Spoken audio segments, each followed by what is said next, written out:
Welcome back and another Talking Technical. And yes, we must carry on straight away with some requests.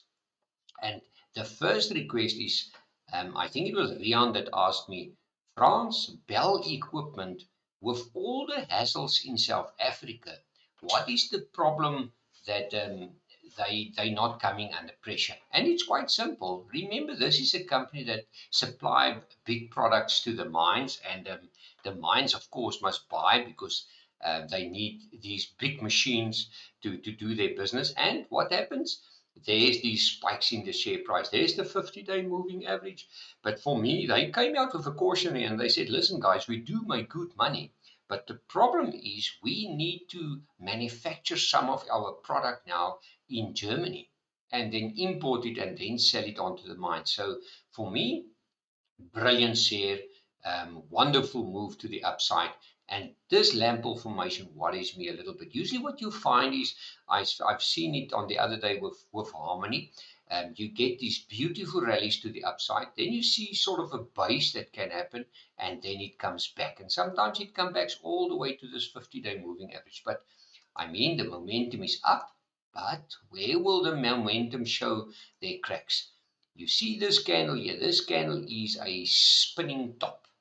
But what I see here is, look at every time that the share got close to this 18 Rand level, there was some sellers. These upper shadows always tell you that there's some sellers selling into strength. So for me, this spinning top can cause maybe some profit taking. But where's the place where the profit taking will be placed? There's the first shadow. There's the second shadow. And for me, I always wait for a place where the shadows is in my favor. Now, these two shadows was all up shadows. That tells you that there was some people buying in weakness. But these shadows are selling in strength.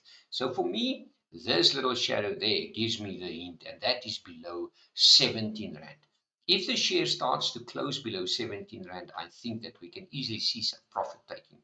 And where can the share go to? It can go to 1667, 1641, and then maybe it will surprise us all and come back to this 50-day moving average waiting at 1550. And the reason why I'm saying that, look what happens with this 50-day. For about 3 months now, the share is trading around this 50-day moving average. It's a crucial moving average to give us some good guidelines here. Let's have a look at Sasol. Well, OPEC came out, and OPEC surprised the world. I see Mrs. Yellen says that it is an irregular move. But can you remember a while back, I showed a head and shoulder formation. And there you are. Just have a look here. There was the head and shoulder. There's the left shoulder. There was the head. There was the right shoulder. And I then said, listen, I hope that the share doesn't play out this head and shoulder. And what happens? The share did exactly that. Let's have a look here. There's the extension from the head to the neckline, and let's just do it to the downside. Okay, well, it didn't play out 100% in full. It was close. The target was around 218 Rand, but it found support at around 221, and now it's moving up. So, I mean, this oil price is really assisting Sasol. So, can you buy it? Yes, you can maybe still buy it because it's reasonably early in the move, but for me, I'm going to show you something again. Remember, this oil price is almost supported by the cut in production. And if I look at this, what makes me a little bit nervous is I think the easy money is already behind us. There you are. The move is beautifully to the upside, but what do we see here?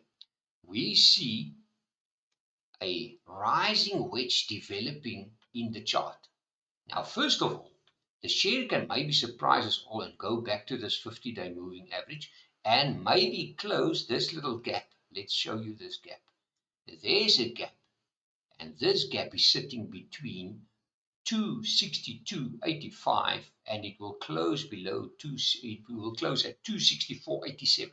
Maybe the move can take it all the way up to close this gap.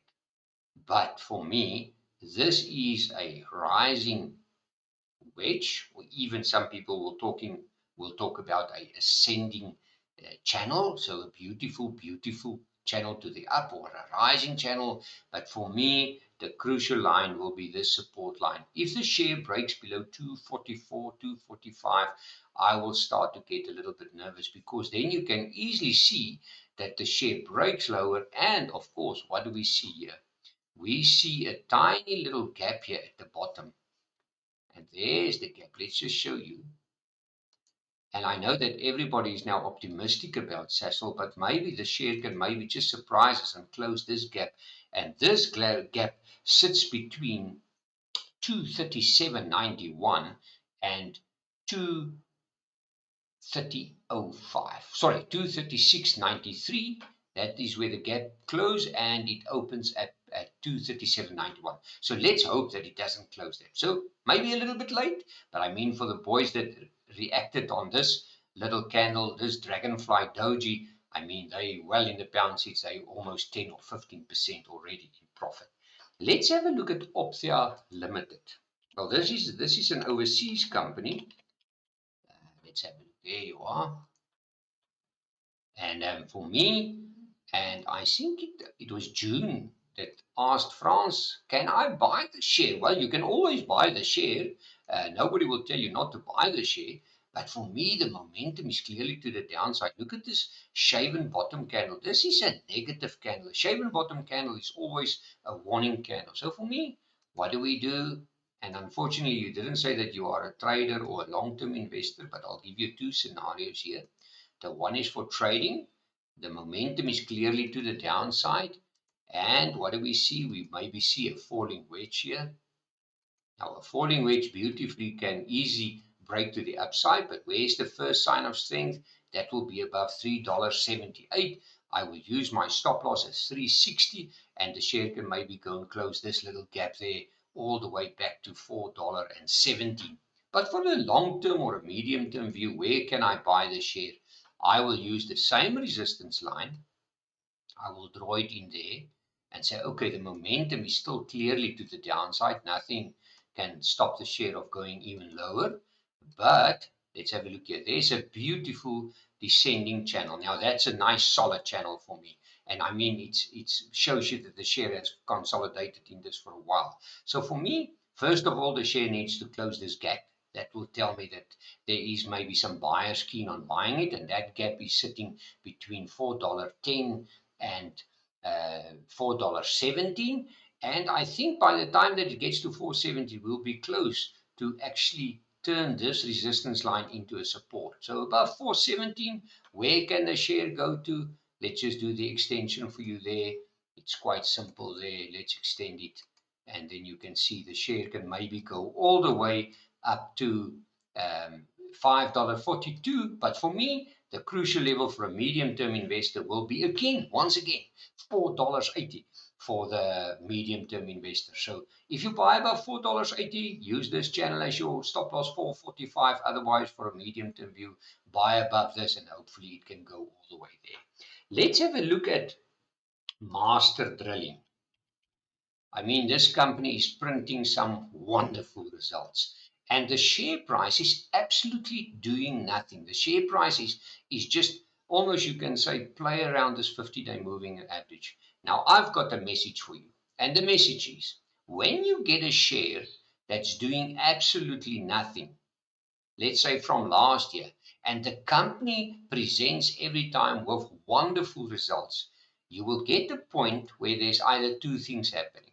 Either some big buyers will come in and take a position in the share price, because they will say that the share price is way too cheap and that they can maybe buy that share price. And that's why you see this symmetrical triangle. That will only be above 1473. It will be a classic buy.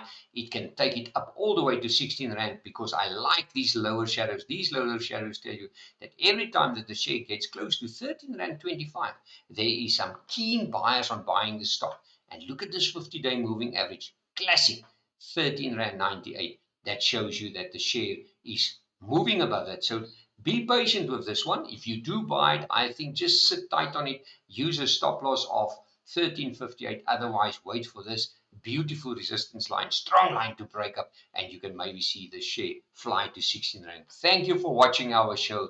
Visit our website www.fransklerk.com for more info, and we will chat again.